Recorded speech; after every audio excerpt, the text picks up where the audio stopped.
Bonjour à tous, très heureux de vous retrouver ici sur le plateau de Village Semence, comme tous les matins, pour Stop Intox. Stop Intox qu'on vous propose ici, Village Semence, avec le GNIS, le Groupement National des Industriels des Semences. C'est dans le hall 2-2 pendant toute la semaine, ici au Salon International de l'Agriculture. Stop Intox, le correcteur d'infos. Oui, parce que souvent, vous le savez, il y a beaucoup d'a priori, il y a beaucoup de fausses infos, beaucoup de préjugés, justement, qui circulent, qui peuvent arranger certains, justement. Rendez-vous donc chaque matin ici au Salon de l'Agriculture pour casser les préjugés. Tenez par exemple, comment garder notre place de champion en matière de vin? Oui, n'est-on pas challengé? Ne perd-on pas des parts de marché? Vin, un patrimoine à développer. Magnifique thématique donc pendant 30 minutes avec nos experts, nos acteurs, nos amis qui sont venus ici sur le plateau de Village Semence. Yves Damécourt, bonjour. Bonjour. Yves Damécourt qui vient de Gironde, Sauveterre de Guyenne. Vous faites quoi là-bas? Je suis viticulteur. Oui, viticulteur, du Bordeaux. Du Bordeaux supérieur, de l'Entre-deux-Mers qui est un blanc sec, du Bordeaux rosé, du Bordeaux clairet, du crément de Bordeaux. Bon, voilà. C'est très bien. On va pas très loin du département de la Gironde. On va dans le département du Gers. Noël Lassus, bonjour. Bonjour. Noël Lassus, alors il est vigneron dans le Gers, c'est dans l'Armagnac, hein? C'est dans l'Armagnac, effectivement, et c'est ma production. Exactement. Et alors vous êtes membre du bureau des vignerons indépendants. Oui. Vous êtes venu avec quoi là? Je suis venu avec un exemple de la production des vignerons indépendants qui est absolument représenté dans toute la France et qui est un Irancy. Parlez-nous-en un petit peu plus. Ce sont des vins qui ont beaucoup de personnalité, de la fraîcheur et qui généralement trouvent facilement leur clientèle, leurs consommateurs. Il y a même une addiction quelquefois. Ouf, attention. Les vignerons donc, qui ont un très gros stand ici au Salon de l'Agriculture. Aubry Pirins, bonjour. Bonjour. Aubry Pirins qui est consultant en marketing, un homme de communication qui va nous accompagner également sur ce plateau de Stop Intox. Alors, déjà un constat et l'actualité, ce sont les chiffres qui sont tombés la semaine dernière, les chiffres des exportations de la Fédération des vins et spiritueux. La France championne du monde du vin avec des exportations qui battent des records. 14 milliards d'euros de vin et d'alcool en 2019, en hausse de presque 6%. On voit, ça reste une place forte, hein, les vins, les spiritueux au chapitre des exportations, derrière le secteur aéronautique. Yves Damécourt. Oui, le deuxième exportateur derrière les avions et l'aéronautique, mais on n'est pas forcément pour autant défendu, c'est-à-dire qu'aujourd'hui on est une place forte, mais on a des difficultés sur un certain nombre de marchés, la Chine, la Corée, le Japon, aux États-Unis, nécessairement, puisque on va subir les contre-taxes qui sont mises en place par les États-Unis pour qui se plaignent des taxes et des subventions qui sont données à Airbus ici en Europe. Ouais, et vous avez raison aussi, hein, il y a cette taxe contre les alcools français en rétorsion à la taxe GAFA voulue par le gouvernement français. Et c'est vrai, dans les chiffres que je donnais, les exportations vers les États-Unis ont chuté au dernier trimestre, hein, puisque l'entrée en vigueur des taxes de 25% a entraîné un recul de presque 20% des exportations françaises selon la Fédération. Tiens, vous l'avez vu, vous l'avez subi ça? Moi, j'exporte aux États-Unis et effectivement, aujourd'hui, nos clients nous posent des questions et nous demandent d'agir sur les prix, nous disent qu'ils sont en difficulté pour qu'on puisse maintenir les parts de marché. Et c'est pour ça que la filière demande au gouvernement d'assumer et de compenser les subventions que l'Europe donne à Airbus, que derrière, elle compense auprès des viticulteurs qui sont aujourd'hui les dindons de la farce. Noël Lassus, vous, quand on fait de l'Armagnac ou au nom des vignerons indépendants, comment on vit cette situation de taxes imposées par le président M. Trump? C'est une vraie catastrophe parce qu'en fait, ces taxes ne nous concernent pas. C'est Airbus qui était concerné. La France est beaucoup plus malmenée que les autres pays. En Italie, c'est l'huile d'olive. Donc, quelque part, on sent une grande injustice. L'homme de communication, l'expert marketing que vous êtes, quel regard vous portez justement sur cette bataille commerciale qui frappe de plein fouet nos deux amis, l'un dans l'Armagnac, l'autre dans la Gironde? Il y a quelque chose d'injuste, mais ce qui est assez intéressant, c'est de voir qu'ils taxent des produits qu'ils ne savent pas aussi bien faire, ou en tout cas qui n'ont pas les mêmes origines. Alors c'est ça qui est assez intéressant, parce qu'ils peuvent taxer les avions, parce qu'ils savent faire des avions. On a vu que Boeing savait en faire, enfin jusqu'à un certain moment. Ils sont dans le creux là pour Voilà, l'instant. ils ont visiblement malheureusement quelques pour eux. problèmes, mais ils vont se venger, si je puis dire, parce que c'est un côté vengeance assez sordide finalement, sur des produits qu'ils ne savent pas faire et qu'ils ne peuvent pas faire parce qu'ils ne sont pas la France. Vous voyez, alors c'est terrible pour nos amis effectivement, et toutes les mesures qui doivent être prises pour les accompagner, ça me semble nécessaire. Mais et à la fois c'est aussi un bon signe d'une qualité de produit qu'ils n'arriveront jamais à avoir chez eux de toute façon, je pense. Alors on bat des records. Je reviens vers vous, Yves Damécourt, les vins et spiritueux qui confirment leur deuxième place au rang des exportations françaises. Et c'est bien. On doit évidemment applaudir cette performance. On doit vous applaudir, puisqu'en effet vous êtes des acteurs de ce succès. Qu'est-ce qui se vend le plus? Qu'est-ce qui se vend moins bien là à l'export? Aujourd'hui, le cœur du marché, 80% des échanges mondiaux, c'est les vins d'entrée de gamme, entre 3 et 8 euros. Et donc, c'est sur ce marché-là que la concurrence est la plus rude. Et c'est sur ces marchés-là qu'on a besoin de l'aide de l'Europe et de la France. Parce qu'aujourd'hui, il y a des distorsions de concurrence. Il y a des pays comme le Chili ou l'Australie qui ont obtenu des taxes modérées, notamment sur les marchés comme la Chine, le Japon, la Corée. Et nous, on ne bénéficie pas de ces taxes. Et puis, il y a aussi un sujet qui est très important, c'est la consommation en Europe, puisque l'Europe, c'est la vitrine de nos vins. Et donc, on ne peut pas inventer des janviers secs dans le pays comme la France et donner un message contre-productif sur la consommation de vin. Oui, sur le plateau de Stop Intox, on s'interroge justement comment garder notre place de champion en matière de vin. Voilà, on a un patrimoine qu'il faut développer. Et c'est vrai qu'au rang des enjeux, des préoccupations, on va reparler de l'environnement dans un instant, mais déjà l'actualité en effet c'est le commercial. Bien sûr, on a parlé des États-Unis, on a parlé du ralentissement des importations chinoises qui pénalisent les vins européens, qui ne bénéficient pas en effet, comme les vins chiliens, comme les vins australiens, de préférence, de droits de douane préférentiels, donc quand on va en Chine. C'est une menace qui pèse réellement sur la filière de vin, les oukases des uns ou des autres. Oui, ce qui est dommage, c'est que si on n'est pas fort dans notre pays, on va avoir du mal à expliquer au monde entier que nous sommes les meilleurs. Ouais. Et nous vivons dans une ambiance de prohibitionnisme depuis des années, et c'est ce qui fait qu'on a beaucoup de mal à faire comprendre que le vin est un produit patrimonial, et on a oublié de faire de l'éducation. On y reviendra justement. Est-ce que le vin est un alcool comme les autres? Voilà, je cite et je paraphrase votre ministre, monsieur Guillaume, bien entendu. Sur les ventes, juste, on termine sur les exportations. La hausse la plus importante, ce sont les vins de Bourgogne, plus 8% en volume. Les mousseux, presque 8%. Les vins de Loire, plus 6%. Et puis les vins sans indication géographique. Vente en baisse pour le champagne, mais chiffre d'affaires en progression. Voilà, je voulais faire ce panorama. Oui, vous vouliez ajouter quelque chose, s'il vous plaît? Je pense qu'il y a c'est très lié aussi à la façon dont les styles de vie évoluent et les systèmes de valeurs des gens évoluent. Vous voyez ce que je veux dire? On parle beaucoup de patrimoine, mais j'en parlais tout à l'heure en coulisses, si je puis dire, c'est que patrimoine, ça renvoie à la notion de père. Et dans un monde dans lequel il n'y a plus de père, ou entre guillemets le statut du père est mis en question, le patrimoine aussi. Tout vient dans une société qui flotte, une société liquide, sans racines.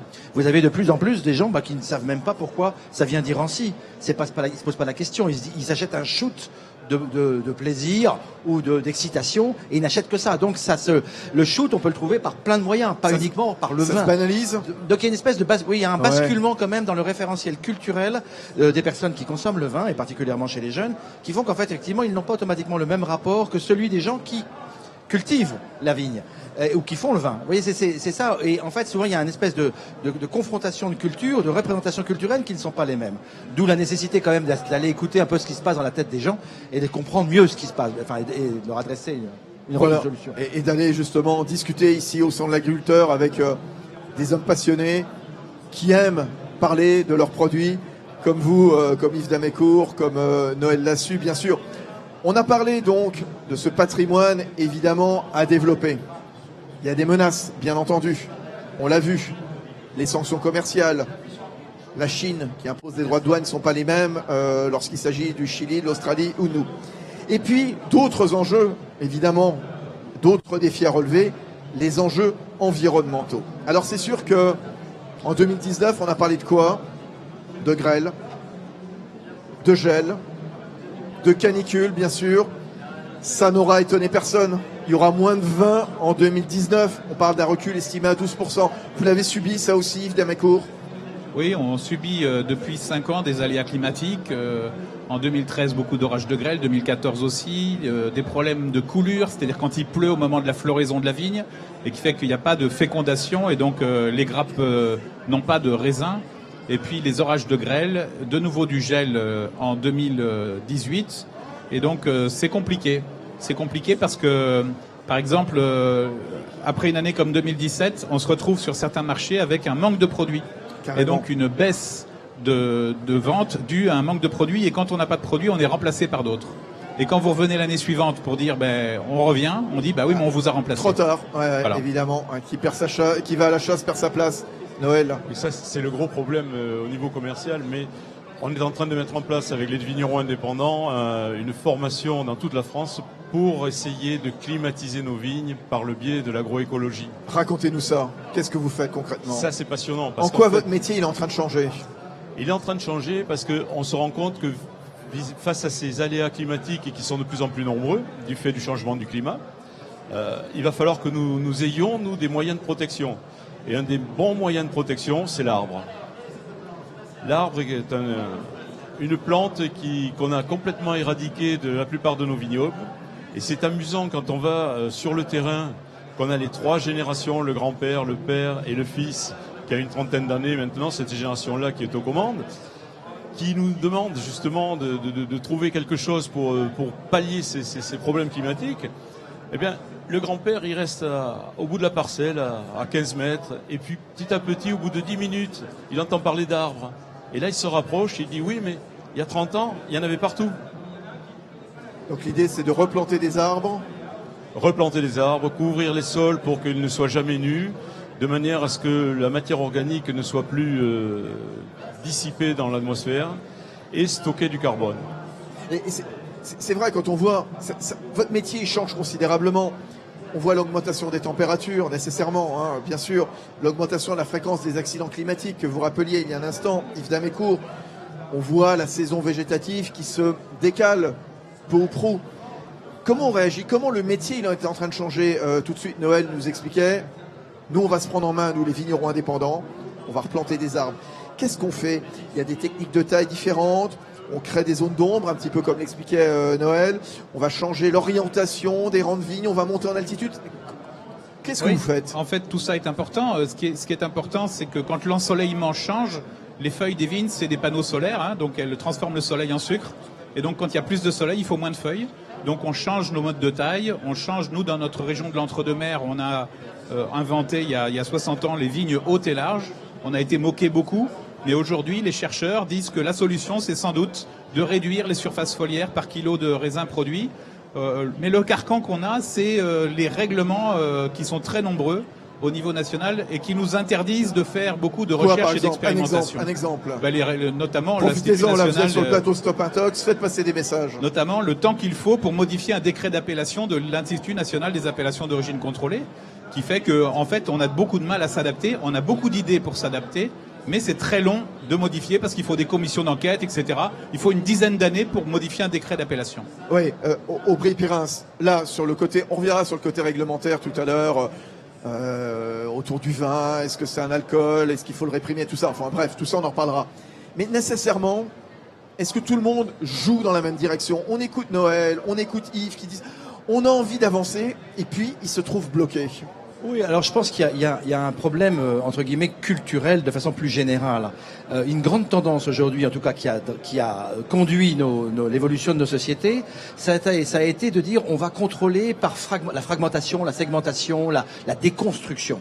Et alors on s'est dit, on va agir là et on va ponctuellement avec une loi ou avec tel procédé, on va faire ça. Ce qui est très intéressant dans ce que vous venez de partager, c'est que finalement, la vraie valeur, à mon avis, du 3e millénaire et qui est essentielle pour pouvoir s'en sortir, c'est une valeur d'humilité. Vous savez que la racine d'humilité, c'est humus, c'est-à-dire, entre guillemets, d'une sorte de contemplation ou de réception de ce qui est.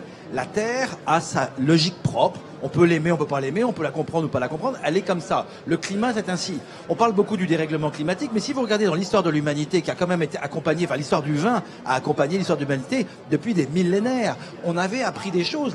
Les personnes avaient appris des choses sur l'exposition, sur la qualité des sols, sur la présence des arbres, sur la façon de pouvoir exploiter les vents ou ainsi de ces choses-là. Or, ces choses-là, on les a un peu oubliées en pensant que par une forme de toute puissance, de science, à la fois réglementaire, scientifique, on a tellement coupé en petits morceaux que maintenant tout est en puzzle devant nous et on ne sait plus remonter le bousin. Alors on va revenir à des choses assez simples comme replanter un arbre. Bah oui, c'est extraordinaire. Revenir aux traditions. Il y a des tas de gens qui le faisaient il y a certainement plus de 1000 ans et qui avaient une espèce de bon sens assez humble. On découvre le bon sens, l'évidence en quelque sorte. Noël là-dessus. On trouve ça dans les Géorgiques de Virgile. Hein. Il a, sur un des volumes, il y a absolument tout ce qui concerne la viticulture et tout ce qu'il devait faire et que nous commençons à refaire seulement maintenant. Ce qui s'est passé, c'est qu'avec le XXe siècle et la science, tout ce qui n'était pas expliqué par la science ne pouvait pas exister. Alors, là, c'était, en effet, on redécouvre des techniques ancestrales, en effet, remontant à des millénaires quasiment. Maintenant, on va quand même profiter de ce qui existe au XXIe siècle. On est en 2020. On y reviendra d'ailleurs, je crois que ce sera vendredi, l'innovation autour de l'agriculture. Mais justement, comment vous faites ? Qu'est-ce que vous cherchez justement pour trouver des variétés peut-être plus adaptées à la chaleur ? Comment préserver les ressources en eau ? Comment la tech aussi, elle va permettre aussi une viticulture responsable, soucieuse de l'environnement ? Aujourd'hui, il faut savoir qu'on a une collection très importante en France de cépages, oui. À la fois des vignes productives et des vignes vierges. Et aujourd'hui, on a identifié le génome de la vigne. C'était un des premiers génomes qui a été identifié. Et aujourd'hui, on sait quelles sont les parties de gènes qui permettent de résister aux deux grandes maladies de la vigne, qui sont l'oïdium et le mildiou. Et donc, il faut qu'on trouve des solutions aujourd'hui pour que ces gènes qui sont résistants puissent venir dans nos vignes qualitatives, dans nos cépages qualitatifs, le merlot, le cabernet sauvignon, le cabernet franc, le colombard, le gros mansin, enfin tous les cépages qualitatifs qui font nos grands vins et nos grands alcools français. Et donc, c'est la recherche qui va nous aider à trouver des solutions pour diminuer l'usage des intrants. Et c'est aussi un autre sujet qui est développé ici sur le salon par la ferme digitale, qui est l'agriculture et la viticulture de précision. Aujourd'hui, on a tendance à raisonner par parcelle. Grâce aux technologies du numérique, on peut raisonner au mètre linéaire. Et donc, on peut imaginer qu'on va faire des traitements au juste nécessaire et réduire énormément les médicaments de la vigne. Voilà, exactement. L'utilisation de la bonne dose au bon endroit. C'est pas la peine d'en mettre des mégatonnes partout. C'est à la fois l'arbre et le numérique. Exactement. L'utilisation des données météo aussi, l'utilisation de capteurs. On est quand même dans une époque formidable malgré tout, bien sûr. Noël l'a su, vous le voyez, on est en 2020, il se passe des choses exceptionnelles en matière de tech. Totalement exceptionnel, mais je rejoins ce que disait Aubry tout à l'heure. Oui. On va trop dans le détail et on ne voit jamais le global. Et une exploitation, c'est un organisme. Il meurt, il vit, il grandit, il naît, il a des différentes phases. Et je pense que cette agriculture de précision, c'est un peu l'arbre qui nous cache la forêt. Et ce qui nous manque, qu'est-ce que vous voulez dire ? Ce qui nous manque, c'est en fait une matière organique suffisante dans les sols, un humus stable qui permette aux plantes de ne plus avoir besoin de cette profusion de traitements, aussi précis soit-il. Aubry. Ah, c'est intéressant ce que vous dites parce que j'ai un de mes clients qui s'appelle Gaillago, qui est assez extraordinaire, qui justement s'intéresse à la revitalisation des sols, mais dans le côté très naturel entre guillemets, et qui produit en fait lui-même ses propres défenses. C'est ça qui est assez intéressant, sans avoir d'intrants. Et je trouve que moi je suis assez fasciné de voir ce qui se passe. Alors c'est là où l'époque est formidable, c'est que justement il y a des tas de gens qui se posent la question autrement que ce que l'on a pu faire selon une forme de normes. Et vous avez raison, il y a des tas de start-up comme ça. J'imagine que vous travaillez avec des start-up qui imaginent. Moi j'ai dans la tête Capsera qui avait été récompensé par InVivo dans un prix autour de la tech, qui avait créé des microcapsules qui remplacent les fertilisants chimiques qui sont fabriqués en alginate, c'est-à-dire un dérivé des algues brunes qu'on met comme ça, donc biodégradables quelque part. Ça c'est formidable aussi. On invente des choses comme ça. Oui, puis il y a aussi une chose qui est assez importante dans le changement de mentalité, c'est accepter de rater. Vous voyez ce que je veux dire? C'est-à-dire que on peut rentrer dans un système, entre guillemets, de production et de performance permanente, un petit peu je dirais, extrapolé de l'industrie, voire de l'industrie numérique, vous voyez ce que je veux dire? Avec des doublements de capacité, je prends la loi de Moore en numérique, et on voit que cette culture, elle commence un petit peu à s'instiller dans des secteurs qui sont en fait en contact avec une nature qui ne fonctionne pas comme ça. Il y a toujours eu des années bonnes et des années mauvaises. Normal. Et même dans nos propres vies, hein. Bien sûr. Dans nos propres vies, on a des années bonnes, on est super bon, et des années on est mauvais. Puis on est aussi entre la naissance et la mort. La non-acceptation de la mort, par exemple, est un problème monumental, je pense, dans l'organisation de nos sociétés, que ce soit au niveau politique, que ce soit au niveau économique, de ne pas accepter qu'il puisse y avoir une mort et donc des échecs. En revanche, le seul problème, c'est quand vous vous retrouvez seul face à la mort ou seul face à l'échec. Et je pense qu'un des vrais problèmes dans la fragmentation, c'est aussi ça. C'est que vous êtes seul et que personne ne vient à vous aider, personne ne va essayer de comprendre ce que vous faites. Ça, alors, les enjeux autour de la viticulture, on a vu donc enjeux commerciaux, bien sûr, enjeux environnementaux, on y a passé beaucoup de temps. Je voudrais qu'on revienne quand même sur le contexte législatif et réglementaire, que vous avez déjà un petit peu abordé à votre façon, justement en disant, mais pas assez soutenu évidemment dans notre combat. Comment concilier la promotion du vin avec les campagnes de lutte contre l'alcool? Est-ce qu'on va trop loin? Didier Guillaume, je le cite, le ministre, qui expliquait que le vin n'est pas forcément un alcool comme les autres. Il expliquait n'avoir jamais vu un jeune qui sort de boîte de nuit, qui est saoul parce qu'il a bu du Côte-du-Rhône. Bon, alors là-dessus, il a provoqué donc l'ire d'associations de lutte contre l'alcoolisme. L'ex-ministre Madame Buzyn, aujourd'hui candidate à la mairie de Paris, avait pris le contre-pied de Didier Guillaume en expliquant que c'est exactement la même chose de boire du vin, de la bière, de la vodka, du whisky. On a Castaner qui nous dit, le ministre de l'Intérieur, toujours là, il y a de l'alcool dans le vin, mais c'est un alcool qui n'est pas fort.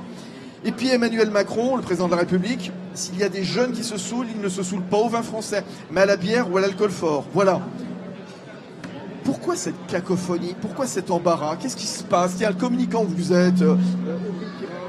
Il y a quand même des enjeux politiques. C'est-à-dire que si vous êtes élu d'une région viticole, machin, vous allez parler dans le sens du poil. Oui, mais oui, il y a un côté assez sordide à mes yeux là-dessus, parce que d'abord critiquer le vin, ça à tout. Enfin, j'avoue que j'ai un grand problème avec les cathares sous toutes leurs formes. Vous voyez, tous ces gens qui savent votre bonheur. Je sais ce qui va te rendre heureux, et alors je vais régler ta consommation de vin, je vais régler ta vie dans tous les moindres détails. Et aujourd'hui, on est vraiment dans cette notion-là, le camp du bien, qui sait mon bien, mais c'est vrai pas simplement dans les problèmes du vin, et qui ne cesse d'imposer sa norme. Ça se discute. Alors je sais pas si on m'entend là. Oui, voilà, ça m'entend.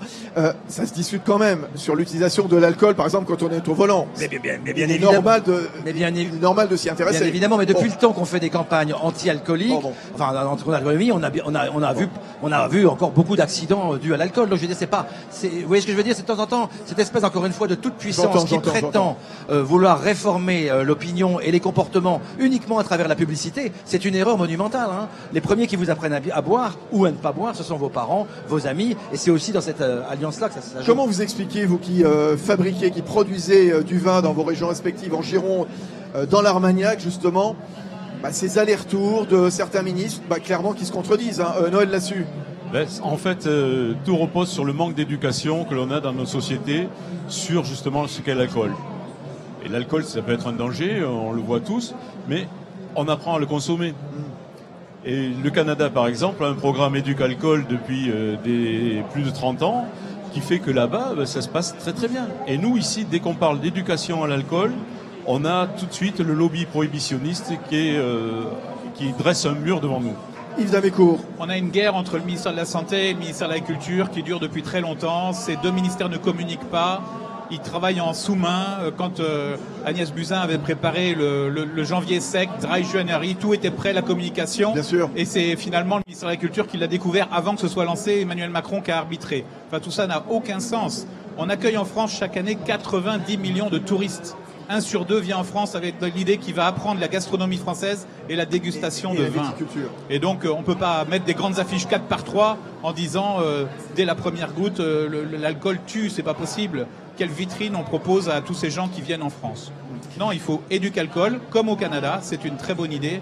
Ouais. Et il faut... Charles Aznavour disait « J'ai cessé de boire de l'alcool le jour où j'ai commencé à boire du vin ». Aubry, un mot. Non, mais on voit bien qu'il y a beaucoup d'émotions là-dedans. Parce que bien évidemment, l'accident de voiture dû au vin, c'est quelque chose qui est absolument catastrophique. 3000 morts par an. Mais moi, il se trouve que j'ai dans ma famille 2 accidents de voiture mortels et l'alcool n'était pas du tout convoqué là-dedans. Et pourtant, c'était vraiment de terribles alcool accidents. et vitesse, ce sont les deux principales causes.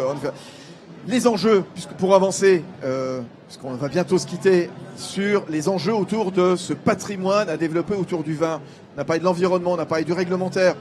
Intéressons-nous quand même aux nouvelles tendances de consommation, bien sûr, au prix, quelque part. On parle plaisir, esprit bon vivant.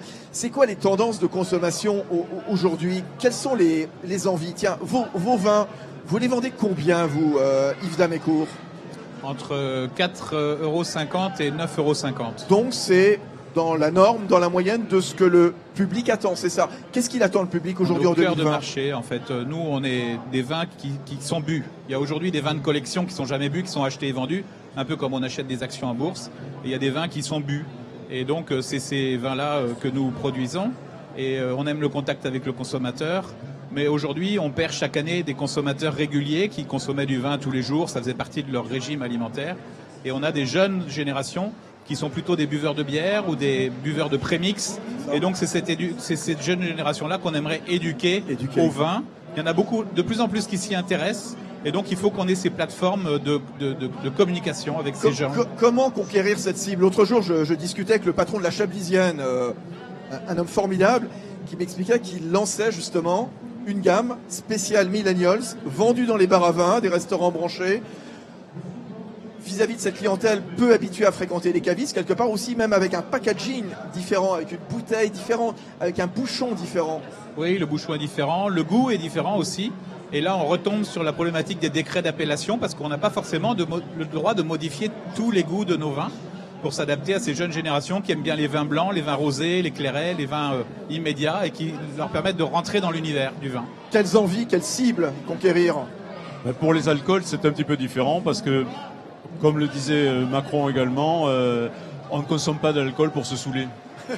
Quand il a 15 ans d'âge, qu'il a vieilli en fût de chêne et qui coûte plusieurs dizaines d'euros. Oui, vous, le spécialiste du marketing, Aubry Pirins, justement, comment doit se positionner aujourd'hui, en 2020, le vin? Moi, je pense qu'il faut qu'il soit en cohérence avec ce qu'il est. La pire des choses, ça serait de faire une espèce de marketing outrancier d'habillage ou de maquillage qui serait complètement coupé de la réalité des origines ou des modes de fabrication. Vous voyez, moi, donc une bouteille blanche avec un bouchon, vous dites non, mais pas... moi personnellement, je sais que sur certains produits ça peut fonctionner, mais il y a quelque chose de mensonger là-dedans qui peut faire une espèce de succès, de curiosité. Donc je ne le bois pas parce que je pense que c'est un bon produit, mais c'est parce que c'est curieux ou parce que c'est un badge entre guillemets. Le fait d'avoir ce type de packaging entre guillemets, ça me positionne comme étant un innovant ou un explorateur. Mais si on est uniquement dans cette espèce de posture-là, on va décoller le produit par rapport à sa réalité, son essence première. Et à mon avis, c'est une erreur marketing. Et juste pour terminer, le vin bio, un segment qui a de plus en plus d'adeptes. La consommation mondiale, elle a doublé en 5 ans. Alors c'est encore un marché de niche. C'est 2% seulement des ventes totales de vin, mais on voit ça progresse, notamment en France. Vous y mettez aussi? Non, je suis pas favorable au vin bio. Pourquoi? Je préfère la viticulture de conservation, celle dont on a parlé. Donc travail des sols. Non, au contraire, peu de travail des sols, et la labellisation qui sort du Grenelle de l'environnement, qui est haute valeur environnementale et qui est un processus de progrès permanent et qui amène à voir l'exploitation comme une chose globale. Et je crois beaucoup à la transmission, c'est-à-dire que moi, depuis que mes enfants s'intéressent à mon métier, j'ai un autre regard sur mon exploitation. Le vin bio? Le vin bio, je pense qu'il est un peu dommage d'opposer les bio et les pas bio. Comme le dit Yves, l'évolution, elle n'est pas là. Elle est dans une agronomie globale. Oui, moi, profondément, le vin est un marqueur de civilisation. Et rien qu'à cause de ça, il faut absolument faire très attention au vin. Vous voyez ce que je veux dire? Notre civilisation est très marquée par le vin. Il faut jusqu'au bout la préserver. Un mot chacun, à quoi ça ressemblera le vignoble de demain, justement, compte tenu de tous ces enjeux? Vous avez 10 secondes chacun. Ce ne sera pas le vignoble de nos grands-parents, comme le dit le ministre de l'Agriculture. Ce sera un vignoble qui ira prendre des bonnes idées dans le passé et dans le futur. Noël. Tout à fait, avec un retour de l'agronomie qui nous redonnera un espoir formidable pour nos vignes. Aubry. Et ça sera porté par le plaisir et le désir que l'on a de le partager. C'est vraiment quelque chose de fondamental, ça. La bouteille de vin, on ne la boit pas tout seul. Peut-être certains le font, mais très peu. C'est d'abord quelque chose de partage. Et ça, c'est bon. Bon, bah c'est bien, on a dit que des belles choses, que du bon sens. Merci à tous les trois, c'était génial. Beaucoup. Yves Damécourt, viticulteur à Sauveterre de Guyenne, dans le département de la Gironde, du Bordeaux supérieur, de l'Entre-deux-Mers. Noël Lassus, qui fait de l'Armagnac dans le Gers, et puis qui représentait donc le bureau des vignerons indépendants, avec un énorme stand. Et puis Aubry Pirins, consultant en marketing. Merci d'être venu. Stop Intox, c'est fini. On se retrouvera jeudi, donc après-demain, avec une thématique, le principe de précaution. Est-ce qu'on n'en fait pas trop? Voilà, c'est l'occasion encore de casser des préjugés, de casser des a priori. C'est pour ça qu'on vous donne rendez-vous tous les matins ici sur le village Chemance du Gnis. Bonne journée à tous dans le salon de l'agriculture. On est tous les jours sur le hall 2-2.